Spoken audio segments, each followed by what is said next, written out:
Shalom, my name is Adam, and I welcome you to the parable of the vineyard.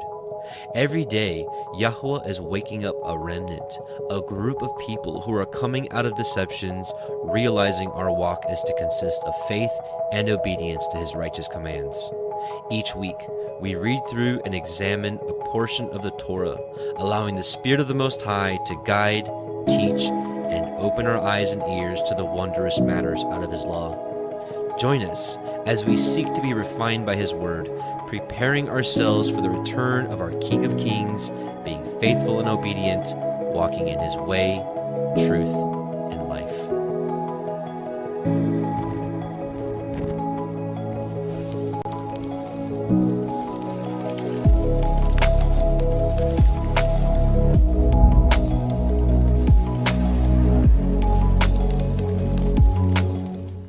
Shabbat Shalom and welcome back, brothers and sisters. Welcome to the Parable of the Vineyard YouTube live stream of our Torah portion. My name's Adam and I welcome you. This is week 43 and it is the last portion of the book of Numbers. But the good news is next week we also get to start the book of Deuteronomy. So before we get too far into it, let's actually just pray and bless our Creator. I think that's the best way to start this study.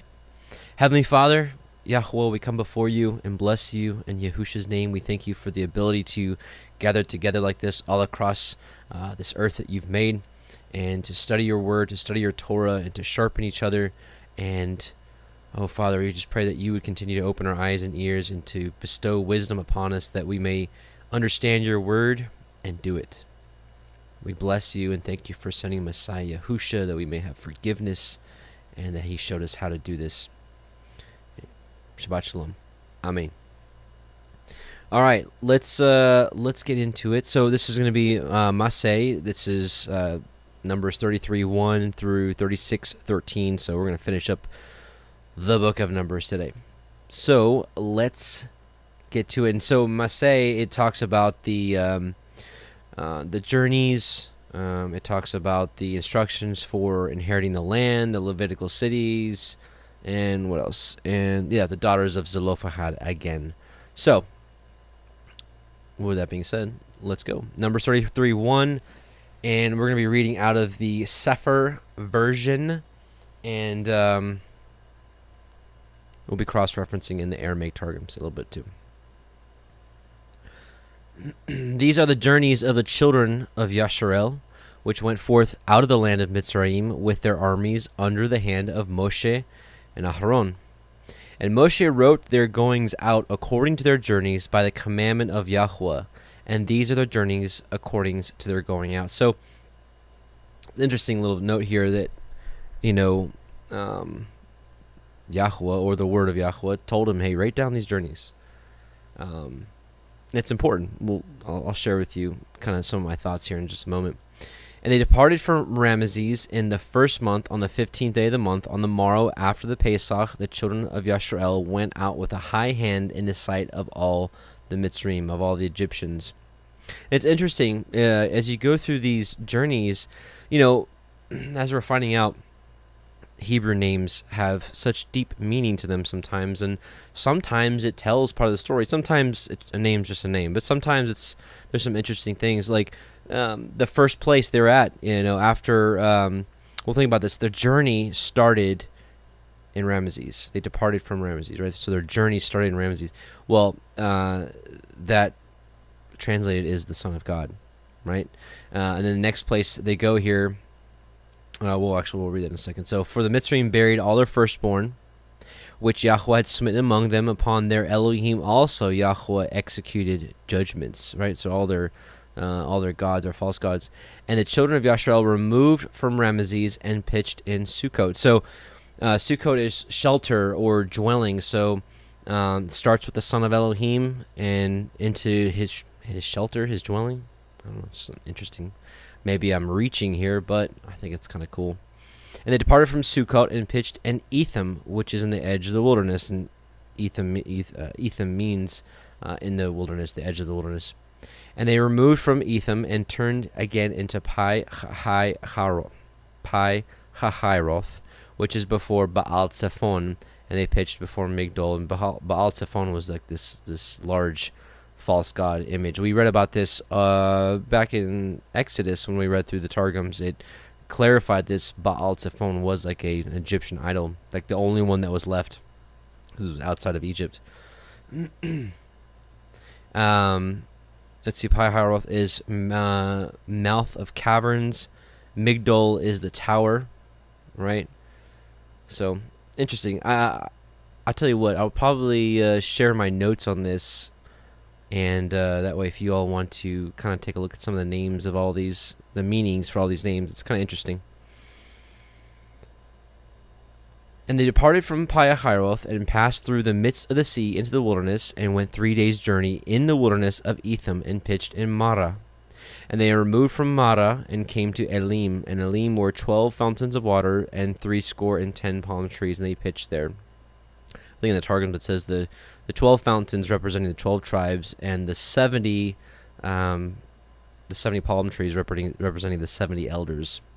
And they removed from Elim and encamped by the Red Sea. And they removed from the Red Sea and encamped in the wilderness of Sin. And they took their journey out of the wilderness of Sin and encamped in Dopka. And they departed from Dopka and encamped in Alush. And they removed from Alush and encamped at Rephidim, where was no water for the people to drink. And they departed from Rephidim and pitched in the wilderness of Sinai. And they removed from the desert of Sinai and pitched in Kivrot Hatta'ava. And they departed from Kivrot Hatta'ava, which is the graves of lust, and encamped at Chatzeroth. That's like villages or courts. And they departed from Chatzeroth and pitched in Rithma. And they departed from Rithma and pitched at Rimmon Peretz. And they departed from Rimmon Peretz and pitched in Libnah. And they removed from Libnah and pitched at Rissa. And they journeyed from Rissa and pitched in Kehelatah.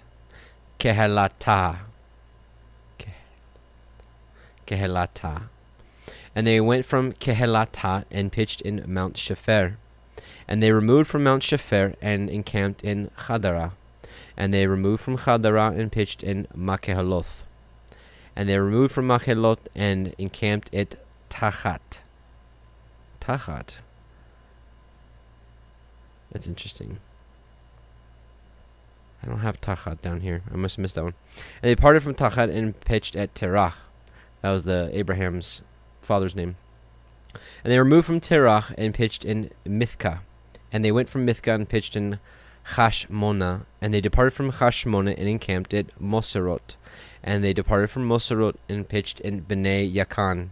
And they removed from Bnei Yakan and encamped at Hor Haggidgad. That's the coolest name in the whole Bible. Hor Haggidgad. The hill of felicity, which is happiness, you know. And they went from Hor Haggidgad and pitched in Yotvatha. And they removed from Yotvatha and encamped at Ebrona. And they departed from Ebrona and encamped at Etzion Gever. And they removed from Etzion Gever and pitched in the wilderness of Zin, which is in Kadesh. And they removed from Kadesh and pitched in Mount Hor in the edge of the land of Edom. And Aharon the priest went up into Mount Hor at the commandment of Yahuah and died there. In the 40th year, after the children of Yasharel were come out of the land of Mizraim, in the first day of the 5th month. And Aharon was 123 years old when he died in Mount Hor. And King Arad the Canaanite, which dwelt in the Negev in the land of Canaan, heard the coming of the children of Yasharel. And they departed from Mount Hor and pitched in Salmona. And they departed from Salmona and pitched in Punon. And they departed from Punon and pitched in Ovot. And they departed from Ovot and pitched in Iye Havaraim, in the border of Moab. And they departed from Iyim and pitched in Dibon. And they removed from Dibon and encamped in Almon Divlat Yama. And they removed from Almon Divlat Yama and pitched in the mountains of Avarim before Nebu. And they departed from the mountains of Abarim and pitched in the plains of Moab by the Yarden near Jericho. And they pitched by the Yarden from Beit Ha-Yeshimot even unto Avil Hash-Shittim in the plains of Moab. And Yahuah spoke unto El Moshe in the plains of Moab by the Yarden near Jericho, saying, Speak unto the children of Yasharel, and say unto them, When you are passed over the Yarden, actually, we'll stop here. Hold on. We'll pause. Okay, so I want to talk about the journeys, because sometimes we read through the Torah and we're like, okay, so we're reading all this, and what's it mean to us? Well, that's what I want to continue to glean as we read through this. And forgive me, I usually start off these studies by saying this. I'm just a student of the Torah. I'm not some, wise old teacher of the Torah that's been doing this all my life. I've been called to study it, and I invite you to do these with me weekly as we continue to study and to grow. And each year, it's interesting. Those of you, I know some of you have been doing this. This is my third year doing the Torah portions. We've learned a lot together, and I think the longer we have here, the more we will glean each year. But anyways, point being is I offer these as a study, not as a teaching. There's some teachings, I guess you would say, on the channel, on the ministry. But I truly offer these as a study, the Torah portion specifically, because I've got a lot to learn. And so I figure we can learn together. It's like we're hanging out in my living room, but unfortunately right now it's only a one-way conversation. Hopefully in the future we're worthy. We can enter into New Jerusalem and we can have more than one-on-one conversations. Or move out to Missouri and come to our weekly Sabbath gatherings, because we do a group discussion instead of a it's not like a place for me to do teachings. It's a place where we do group studies. So okay, so testing in the wilderness. There's some interesting things I wanted to read about this. So think about this. Think about the Israelites in Egypt, and we saw, if you're with me through Exodus and Numbers at least, you saw how people they kept wanting to go back because it was tough. And it's tough in the wilderness. Take all of us right now, without warning. Let's go. You're out in the wilderness. We're out in the desert, and we don't have our refrigerators, our air conditioning. I love air conditioning. That's going to be a big one for me. Just being honest with you. As you can probably hear it right now. You can hear that. That's my AC unit in here. But take all of us right now and throw us out in the wilderness. It's going to be a shock. Big shock, right? So we need to prepare our minds for whenever that day may come, because the scriptures do clearly say there's going to be another Exodus, a bigger one. We may not actually be in the desert for a certain period of time. If we are, hopefully it's only 40 days, how it was supposed to be. But unfortunately, it turned out to be 40 years for them because they were disobedient. But my point is this: they were in Egypt. Life was comfy. It was hard because they were killing their children and making them work really hard. But how many of us out there work really hard? And you're working for what? For your mortgage, for your rent, for your car payment, to pay off your credit cards. Your debt slaves. Some of you out there be like, Adam, we got everything paid off. You are one of the few. But how many conveniences do we have here? Life is comfortable for the most part. Sure, we have our issues and we have things that come up, but come on. We have it pretty good here. We do. Now, nothing would be better than living, in New Jerusalem or living in the land of inheritance where the whole land is ruled by Torah and there's no sex trafficking and lies all over television, and of course things are going to start changing for us soon with lockdowns and mandates and all that kind of stuff. But for the most part, life is pretty good for most of us. I'm sure some of you are probably going through some rough times and you're like, Adam, it ain't easy right now for me. And I hear you. I really do. I'm just saying overall, the situation we're in. I mean, think about it. They're killing their babies there. You don't think they're trying to kill our children now with the V's and this pill culture we live in, and the false medical system and all the fake food, and of course they're trying to make us sick and dependent upon them. It's really the same thing all over. It's Egypt all over again with a facelift, or a different version of it. So anyways, my point is, most of us also lived in sin. And so Yahusha has freed us, our Passover lamb freed us from the bondage of sin. And how many of us, after really coming to the truth, even though I think for a lot of us, we have a lot more peace of mind in our lives are better in general, it's a tough road. The wilderness is tough sometimes. And this wilderness that the Israelites went through, it was tough. Sure, it was tough. There's times where they didn't drink water for 3 days.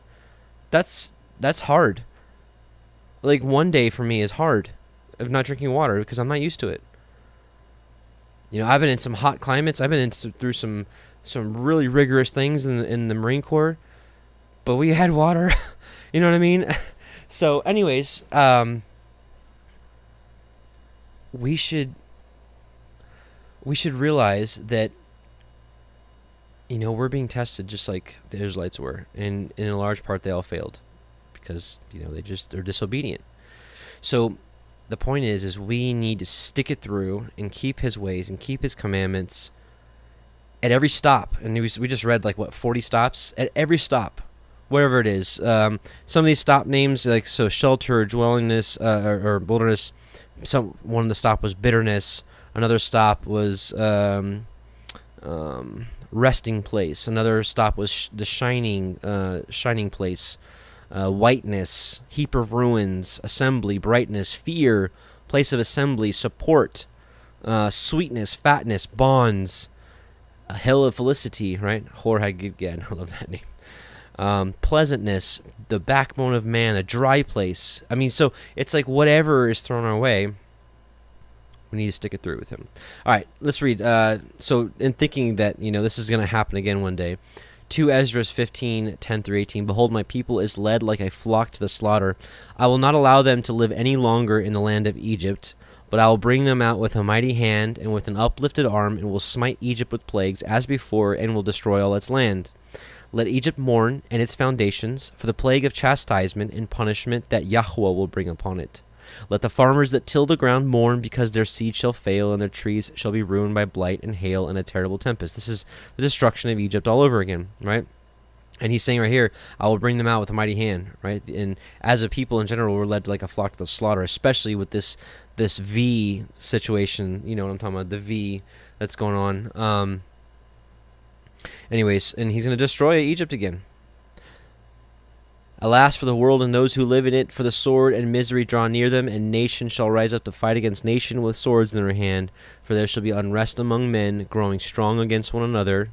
They shall in their might have no respect for their king or the chief of their leaders. For a man will desire to go into a city, and shall not be able.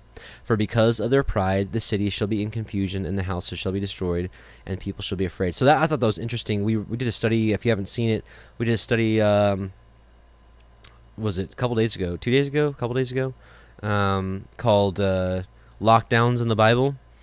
And here it is. For a man will desire to go into a city and shall not be able to. There's lockdowns written 2,500 years ago during this time of calamity. So really, really interesting. As far as the wilderness and the experience and the hardships and the proving that he does with us, this is what's decreed from the Most High. Ever since the transgression of the garden, this is what's decreed for man. Sorry.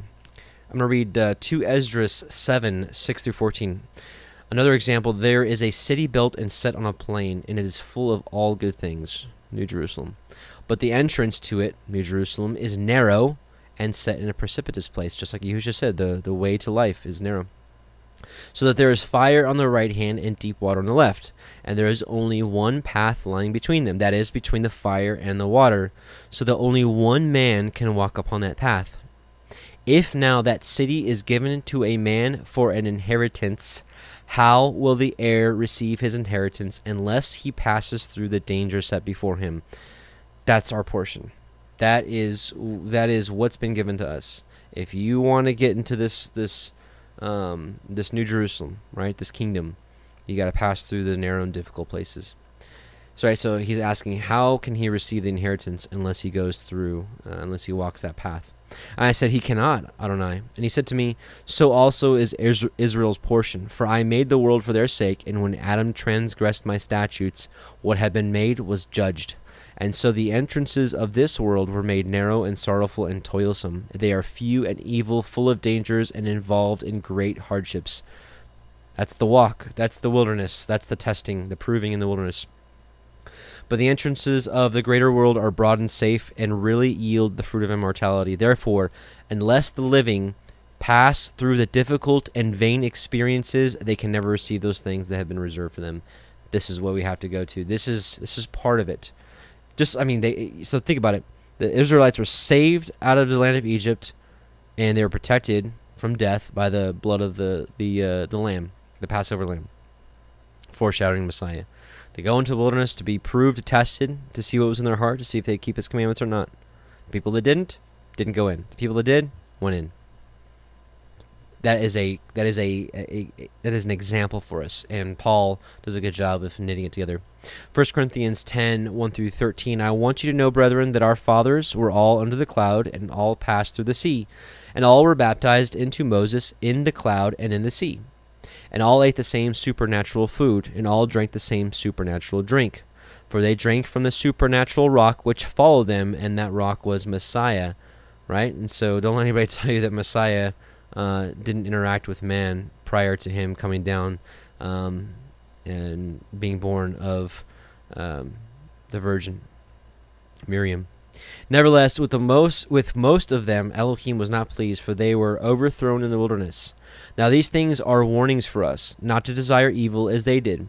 Do not be idolaters as some of them were, as it is written, the people sat down to eat and drink and rose up to dance.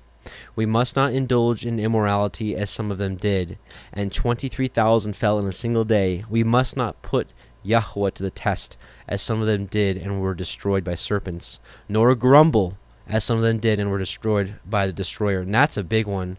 That's a big one. Like, how many of us grumble, like, when things go wrong, when we're tested? What if it's just to see what you would do, right?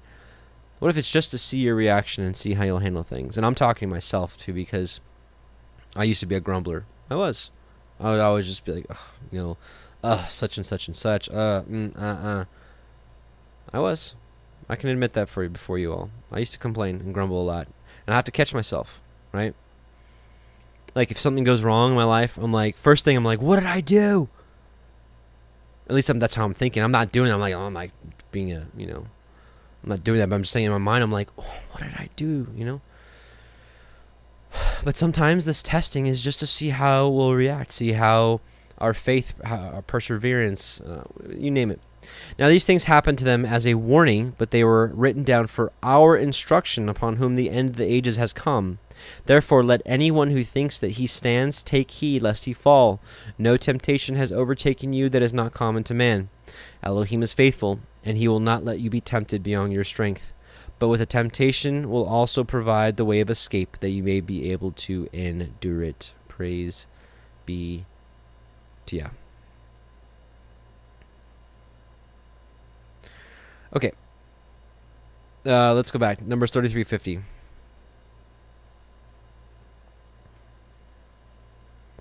Just look at my notes real quick, make sure I didn't forget anything. Okay. And Yahuah spoke unto Moshe in the plains of Moab by the Yarden near Jericho, saying, Speak unto the children of Yisrael, and say unto them, When ye are passed over the Yarden into the land of Canaan, then ye shall drive out all the inhabitants of the land before you, and destroy all their pictures, and destroy all their molten images, and quite pluck down all their high places. And ye shall dispossess the inhabitants of the land, and dwell therein. For I have given you the land to possess it. And ye so here, think about this. Think about, in Isaiah 5, let's just pull it up. In Isaiah 5, the Most High shares a parable about, really it's a song, but the song is a parable about the house of Israel. Let's just read it. Now I sing to my well-beloved a song of my beloved touching his vineyard. My well-beloved hath a vineyard and a very fruitful hill, which is the land of Israel. And he fenced it, and gathered out the stones thereof, and planted it with the choicest vine, and built a tower in the midst of it, and also made a winepress therein. And he looked that it should bring forth grapes, and it brought forth wild grapes. And now, O inhabitants of Jerusalem and men of Judah, judge, I pray you, betwixt me and my vineyard. What could have been done more to my vineyard that I have not done to it? Wherefore, when I looked that it should bring forth grapes, it brought forth wild grapes. Anyways, he goes on to say he's going to destroy it. But the point of this is, when they go into the land, right, they were supposed to destroy all the inhabitants there. I mean, like, men, women, children. And, in case anyone's like, oh, that's kind of gruesome. Why would our Heavenly Father, who loves everybody, do that? Well, these Canaanites were mixed with giant DNA, and from the mixing of the angels and the women, and these Canaanites were a big part of that. And they were wicked. And we also find out in Jubilees 7 that these Canaanites were warned not to settle in this land because they were supposed to settle in Africa somewhere. This wasn't their portion, but they settled here anyways. And they said, nah, whatever. Because Noah had assigned his three sons and all their grandsons, all different portions of the earth. And as Canaan and his sons were walking through, they're like, this is pretty nice.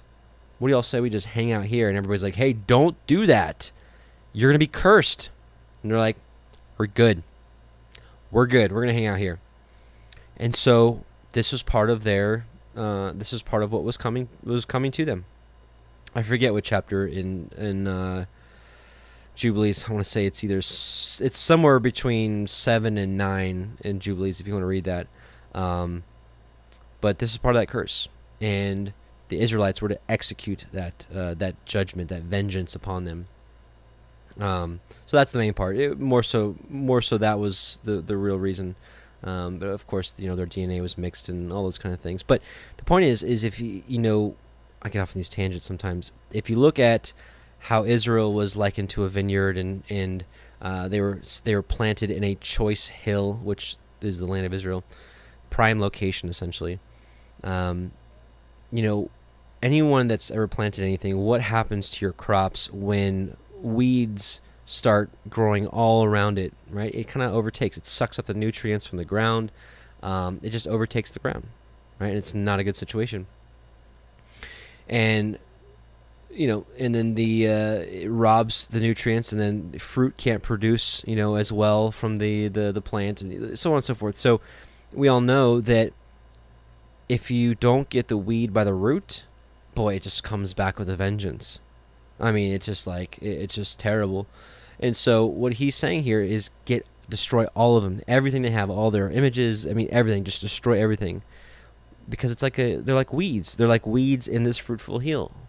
And if you don't destroy them, they're going to come back and it's going to haunt you. And that's what he goes on to say. So, and you shall divide the land by lot for an inheritance among your families, and the more you shall give more and to the more you shall give the more inheritance, and to the fewer you shall give the less inheritance. Every man's inheritance shall be in the place where his lot falls, according to the tribes of your fathers ye shall inherit. So we were reading these Torah portions, trying to glean what that looks like for us and what we can learn from it. So what we can learn from this right now: have more children. You have more children, your inheritance is going to be bigger. You have less children, your inheritance is going to be smaller. He did tell us to be fruitful and multiply. If you can. I'm not trying to make a joke out of it. I know there's some people out there that can't have children, or in a situation that you can't have children. I'm just saying, those of you that can have, I'm not trying to be insensitive, but those of you that can have children, have more. Because here, straight up, if we're going to glean something from Torah, the bigger your family is, the bigger the inheritance is going to be. What do you do with that? Take it at face value. Now here's a warning, right? Here's if you don't, imagine this. If you're going to your garden and you don't pluck out the weeds by the roots, it's going to be bad. But if you'll not drive out all the inhabitants of the land from before you, then it shall come to pass that those which ye let remain of them shall be pricks in your eyes and thorns in your sides, and shall vex you in the land wherein you dwell. Moreover, it shall come to pass that I shall do unto you as I thought to do unto them. Not good. Now let's the wrong end of this Targum. Let's read just a little bit of the Targums for chapter 33. We're going to read, these are the journeys of the sons of Israel who came out from Mitzrayim by their hosts, after the miracles had been wrought for them by the hand of Moshe and Aharon. And Moshe recorded their outgoings by their journeys by the word of Yahuah, we know who that is, and these are their journeys by their goings forth. They departed from Pelusin, and the mouth in the first month, on the 15th day of the month, after they had eaten the sacrifice of the Pascha, did the children of Israel go forth with uncovered head in the sight of all the Mitzrayim. So, we won't talk about that. We won't talk about dates and time frames, but you'll see here. Yeah, let's just skip that part.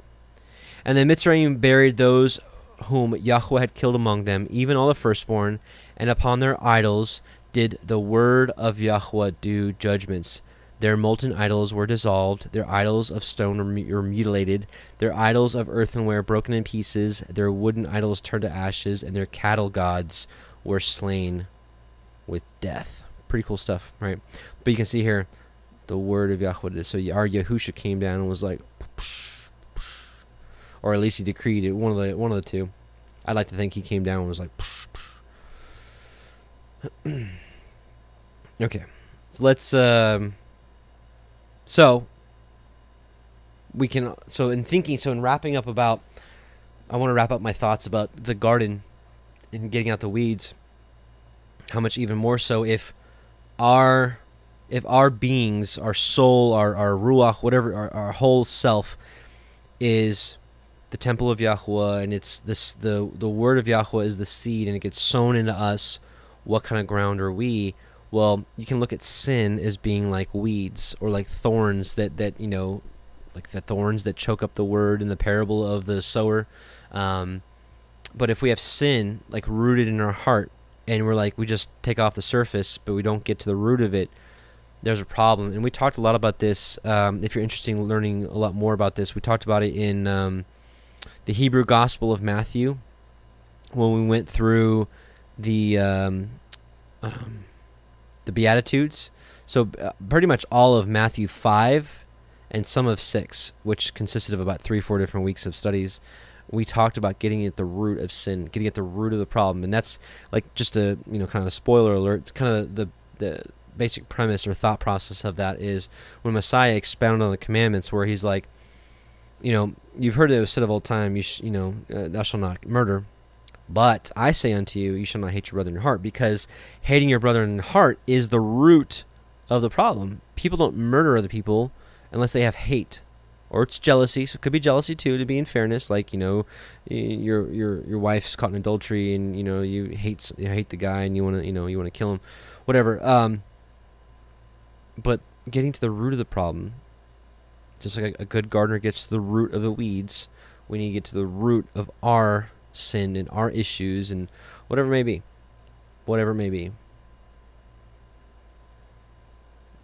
If you're having issues, something I used to pray about quite a bit, going through shedding off lustful thoughts and just things that we don't need.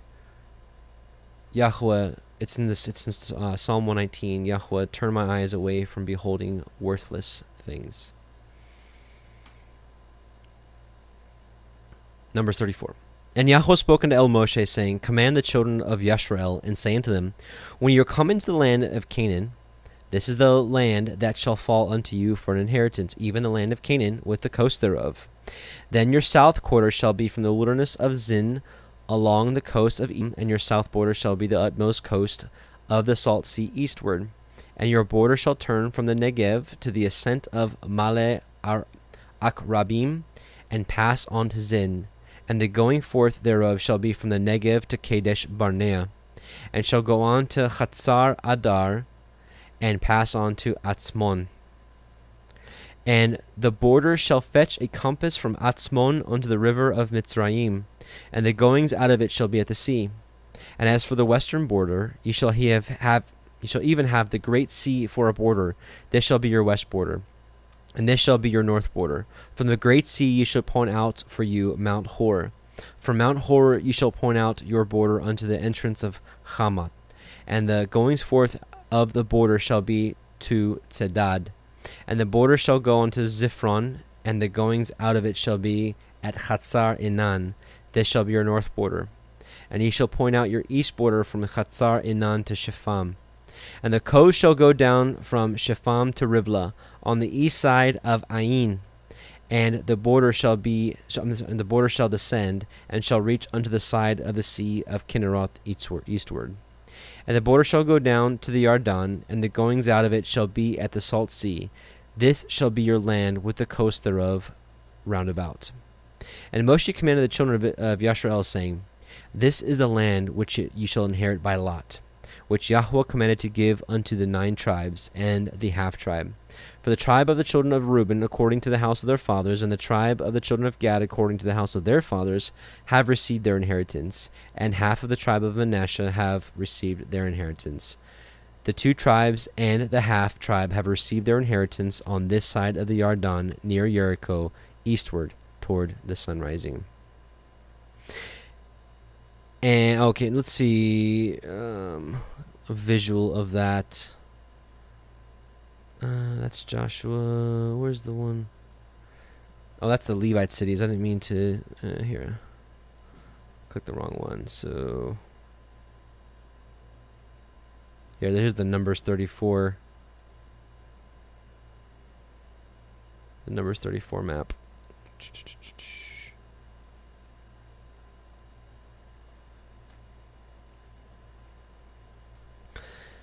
And Yahuah spoke unto Moshe, saying, These are the names of the men which shall divide the land unto you, Eleazar the priest, and Yahusha the son of Nun.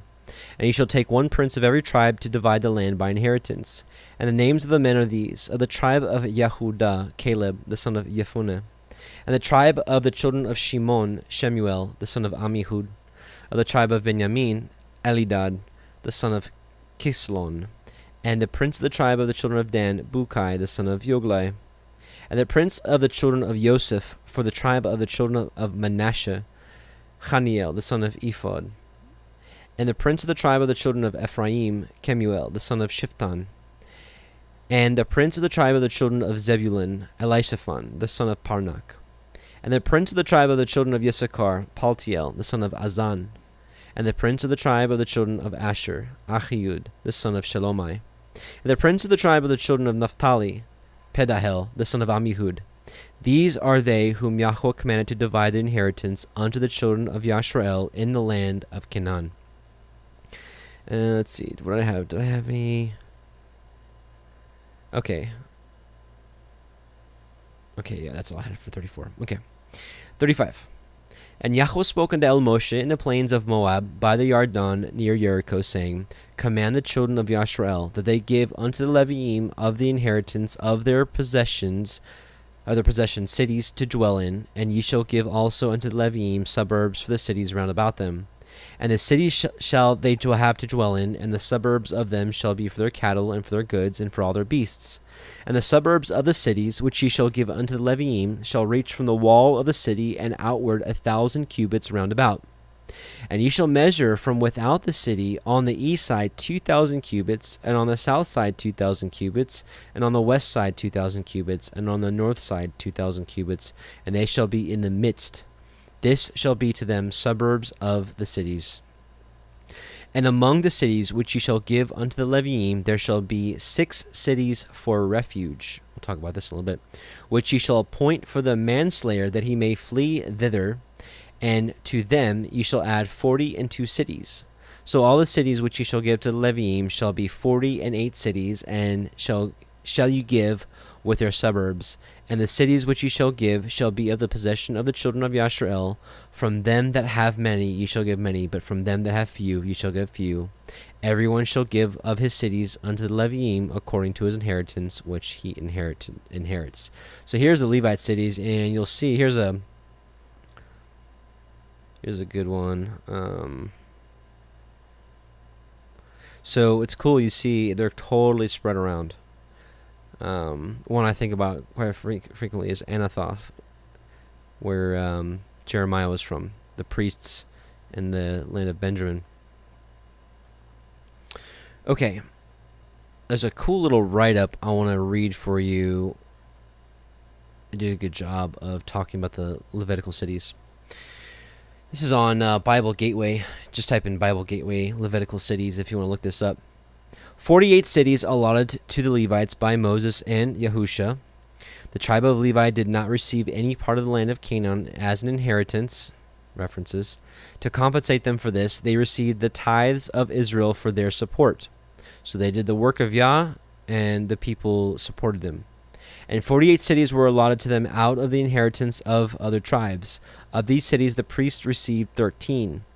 And 6 were cities of refuge, to which men who had accidentally killed someone could go for protection. The Levitical cities were made up by taking 4 cities from each of the 12 tribes. The apparent purpose of thus dispersing the Levites throughout the land was to enable them, as the official representatives of the Hebrew faith, to instruct the people throughout the land in the Torah and in the worship of Yahuah. So we just saw that here, right? They're spread abroad pretty well. It's a pretty good spread. The description of the measurements of the cities and the pasture lands connected with them, as given in Numbers 35:4, which we just read in 5, is difficult to understand and has given rise to many different interpretations. The Levites were not the sole possessors or occupiers of these cities. They were simply allowed to live in them and have fields for the pasture of their herds. These cities did not cease to belong to the tribes within which they were located. The Levites could sell their homes, but could redeem them at any time. And if they failed to do so, the homes automatically returned to them in the year of Jubilee. Their fields, however, could not be sold. The Levites did not live only in Levitical cities. They appear to have been regarded, in some respects at least, as belonging to the tribe within which they resided, even if it did not happen to be a Levitical city. Hence, in the statement in Judges 17:7, now there was a young man of Bethlehem in Judah, of the family of Judah, who was a Levite, and he sojourned there. Thus also Elkanah, the father of Samuel, who undoubtedly was a Levite, is called an Ephraimite. The Levites are never regarded as a 13th tribe. These cities were allocated to the Levites by anticipation, to be occupied by them only to the extent that they required them, and the Israelites possessed them. It is unlikely that the Levites ever dwelt in all of them, or even most of them, for some of them did not belong to Israel until long after the time of Moses and Yahusha. 1 Chronicles 6:54-81 also gives a list of the Levitical cities, but the list is smaller than the one in Yahusha, and there are changes in names, perhaps because there was a change to a new city due to the unsuitability of the old one, or because some of the older ones were no longer in use. Levitical cities mentioned in Jewish history after the time of Yahusha are Beth Shemesh, Jatir, and Anathoth. Oh yeah, that's Jeremiah. Okay. So I guess that wasn't an original one, or the name was changed. So, in any case, just thought that was an interesting little read there. Let's move on to cities of refuge. And Yahuwah spoke unto El Moshe, saying, Speak unto the children of Yisrael, and say unto them, When ye are come over the Yarden into the land of Canaan, then ye shall appoint you cities to be cities of refuge for you, that the slayer may flee thither, which kills any person at unawares. And they shall be unto you cities for refuge from the avenger, that the manslayer die not, until he stand before the assembly and judgment. And of these cities which ye shall give, 6 cities shall ye have for refuge. Ye shall give the 3 cities on this side of the Yarden, and 3 cities shall ye give in the land of Canaan, which shall be cities of refuge. These 6 cities shall be a refuge both for the children of Yisrael, and for the stranger, and for the sojourner among them, that everyone that kills any person unawares may flee thither. So an accidental death, right? And if he smite him with an instrument of iron, so that he die, he is a murderer. The murderer shall surely be put to death. And if he smite him with throwing a stone, wherewith he may die, and he die, he is a murderer. The murderer shall surely be put to death. Or if he smite him with a hand weapon of wood, wherewith he may die, and he die, he is a murderer. The murderer shall surely be put to death. The revenger of blood himself shall slay the murderer. When he meets him, he shall slay him. The Targums actually clears this up a little bit, because right here, it almost seems like you can just be a vigilante. Like, you can just go out around and just be like, I'm the murderer avenger. I see you. That always kind of like, it didn't rub me the wrong way, but I'm kind of like, But the Targums clears this up, at least for me. But if he thrust him of hatred, or hurl at him by laying of weight, that he die, or in enmity smite him with his hand, that he die, he that smote him shall surely be put to death, for he is a murderer. The revenger of blood shall slay the murderer when he meets him. But if he thrust him suddenly without enmity, or have cast upon him anything without laying of weight, or with a stone wherewith a man may die, seeing him not, and cast it upon him that he die, and was not his enemy, neither sought his harm, then the assembly shall judge between the slayer and the revenger of blood according to these judgments.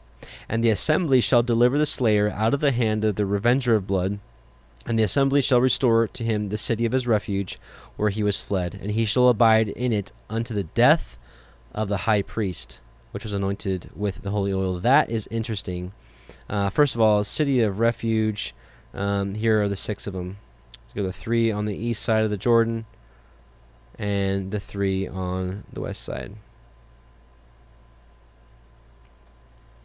So it's interesting what we just read, that this person would have to flee to the city of refuge, to a city of protection, and he wouldn't be able to leave it until the death of the high priest. Kind of a foreshadow of Yahusha, right? Not fully released from sin, from our transgressions, until the death of our high priest. Pretty cool. Interesting passage, too, to connect that. Hebrews 6:13-20, for when Elohim made promise to Abraham, because he could swear by no greater, he sware by himself, saying, surely, blessing, I will bless you, and multiplying, I will multiply you. And so, after he had patiently endured, he obtained the promise. For men verily swear by the greater, and an oath for confirmation is to them an end of all strife. Wherein Elohim, willing more abundantly to show unto the heirs of promise the immutability of his counsel, confirmed by an oath, that by 2 immutable things in which it was impossible for Elohim to lie, we might have a strong consolation, who have fled for refuge to lay hold upon the hope set before us. So this fleeing for refuge, you'll see, actually points to Messiah. Which hope, right? So this is fleeing for refuge, like the manslayer would flee for refuge, right? Which hope we have as an anchor of the soul, both sure and steadfast, and which entereth into that within the veil, whither the forerunner is for us entered, even Yahusha, made an high priest forever after. Made a high priest forever after the order of Melchizedek. So Yahusha is that foreshadow of the city of refuge, and the death of the high priest, and it's just pretty cool. And the release, it's pretty cool. But and obviously it's a righteous law that someone that did something on accident, wouldn't suffer the penalty of death. Now, they did have to suffer a little bit in that my life might have been a little more uncomfortable for them, because they had to live in one of those cities where maybe they, that's just, I don't know. What if, like, tomorrow you had to move across the country, and you're like, okay, and you have to stay there, right, until a certain period of time. It's a little uncomfortable, but it's righteous, because it's a righteous judgment, because, you took somebody's life. There's consequences for that. But you're not guilty of death because you didn't do it on purpose. You're not a murderer. And so that's righteous. Whereas, what if the Torah law was, hey, you did it on accident, you killed somebody, you better be careful. So everybody out there, you better be careful. No accidents. If you even have an accident, you're going to die. Like, that would be super rough. Numbers 35:27, and the revenger of blood find him without the. Okay, so I skipped one.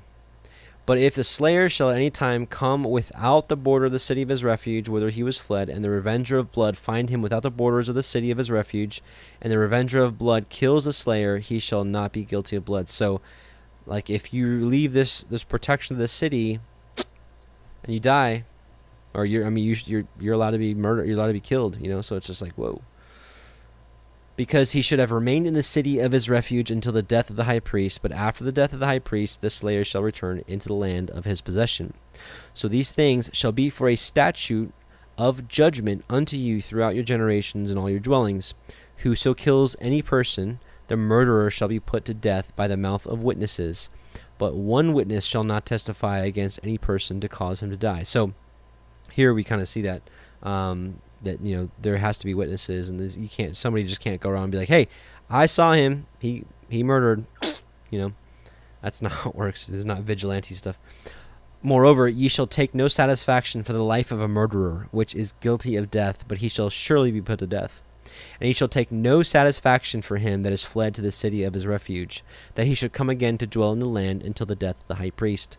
So ye shall not pollute the land wherein ye are, for blood it defiles the land, and the land cannot be cleansed of the blood that is shed therein, but by the blood of him that shed it. Defile not therefore the land which ye shall inhabit, wherein I dwell, for I, Yahuwah, dwell among the children of Yasharel. In the Targums, I just wanted to read a little bit here. Let's see, where are we?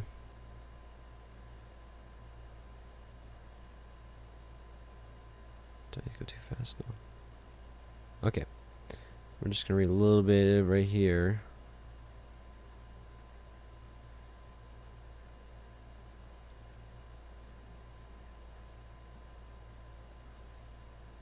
Is this what I want to read? Okay. And Yahuwah spake unto Moshe, saying, Speak with the sons of Israel, and say to them, When ye have passed over the Jordan unto the land of Canaan, ye shall provide you cities with streets and houses of living. Cities of refuge shall they be to you, that thither the manslayer may flee who has killed a man inadvertently. And they shall be to you for cities of refuge for the manslayer from the avenger of blood, that the man may not be put to death till he have stood before the congregation of judgment.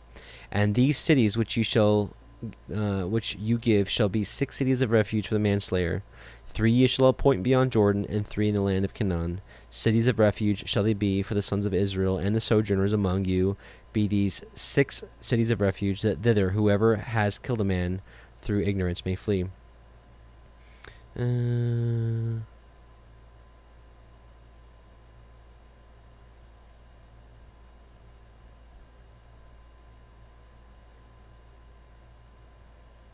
in any case, okay. I probably wrote that down wrong. Yeah, okay. My apologies. All right, let's just finish up in any case. So, Numbers 36, and we'll finish up the book of Numbers. And the chief fathers of the families of the children of Gilead, the sons of Machir, the sons of Manasseh, the families of the sons of Joseph, came near and spoke before Moshe and before the princes, the chief fathers of the children of Yasharel. And they said, Yahuwah commanded my Adonai to give the land for an inheritance by lot to the children of Yasharel. And my Adonai was commanded by Yahuwah to give the inheritance of Zelophehad our brother unto his daughters. And if they be married to any of the sons of the other tribes of the children of Yasharel, then shall their inheritance be taken from the inheritance of our fathers, and shall be put into the inheritance of the tribe whereunto they are received. So shall it be taken from the lot of our inheritance. And when the jubilee of the children of Yasharel shall be, then shall their inheritance be put into the inheritance of the tribe whereunto they are received. So shall their inheritance be taken away from the inheritance of the tribe of our fathers. And Moshe commanded the children of Yasharel according to the word of Yahuwah, saying, The tribe of the sons of Joseph has said well. This is the thing which Yahuwah commands concerning the daughters of Zelophehad, saying, Let them marry whom they think best. Only to the family of the tribe of their fathers shall they marry. So shall not the inheritance of the children of Yasharel remove from tribe to tribe, for every one of the children of Yasharel shall keep himself to the inheritance of the tribe of his fathers. And every daughter that possesses an inheritance in any tribe of the children of Yasharel shall be a woman unto one of the family of the tribe of her father, that the children of Yasharel may enjoy every man the inheritance of his fathers. Neither shall the inheritance remove from one tribe to another, but every one of the tribes of the children of Yasharel shall keep himself to his own inheritance. Even as Yahuwah commanded Moshe, so did the daughters of Zelophehad. For Malka, Tirzah, Hoglah, Milcah, and Noah, the daughters of Zelophehad, were married unto their father's brothers' sons. And they were married into the families of the sons of Manasseh, the son of Joseph, and their inheritance remained in the tribe of the family of their father. These are the commandments and the judgments which Yahuwah commanded by the hand of Moshe unto the children of Yasharel in the plains of Moab, by the Yarden, near Jericho. Finish with the book of Numbers, brothers and sisters. Let's pray. Heavenly Father, Yahuwah, we come before you, and we bless you and thank you for this time that we have together to study your word, to share your word, and to grow together in your precepts. Father, we ask in the name of Yahusha that you would give us wisdom and understanding regarding your scriptures, that we can continue to grow and to do what's right in your sight. For we want to hear, well done, faithful servant, O Yahuwah, and we want to do your will. We bless you and thank you for all that you do. And we say Shabbat Shalom and thank you for opening up our eyes in these last days. Hallelujah. Brothers and sisters, we're going to do a little shofar because we forgot to do it earlier.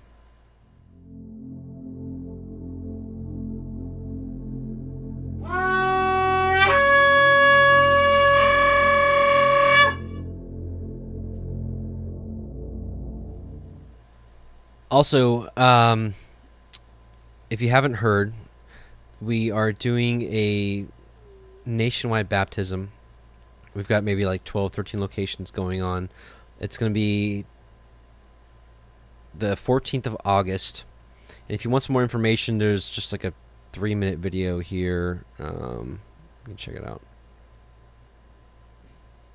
Right here, you want to be baptized? Just check it out and see if there's an area near you. If you want to get baptized, it's going to be August 14th, somewhere around 1 p.m. Central, wherever you're at. And I have information for many different locations. If you want to get baptized, just there's either phone numbers or emails. You can contact them, and if you want to get baptized, get baptized. So with that being said, we're going to end with the priestly blessing and one other song. And I pray your Shabbat is amazing, and I'll see you next week in the book of Deuteronomy. Shalom, brothers and sisters. Shabbat Shalom.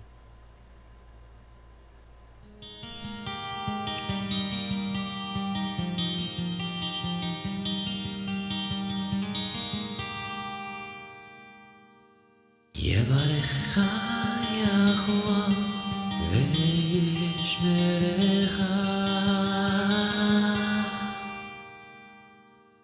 Ya'er Yahuah panav lecha v'chuneka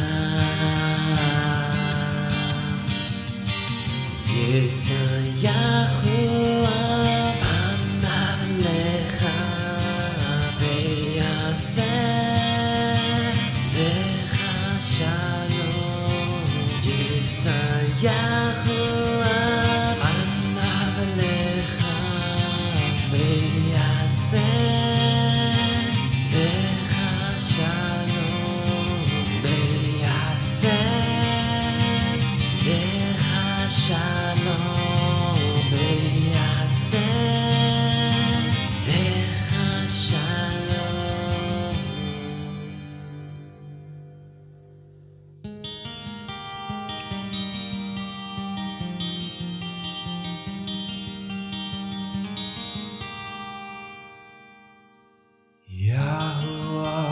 bless you and keep you. Yahuah make his face shine upon you and be gracious unto you. Yahuah lift up his countenance upon you and give you peace. Yahuah make his face shine upon you and be gracious unto you. Yahuah lift up his countenance upon you and give you peace.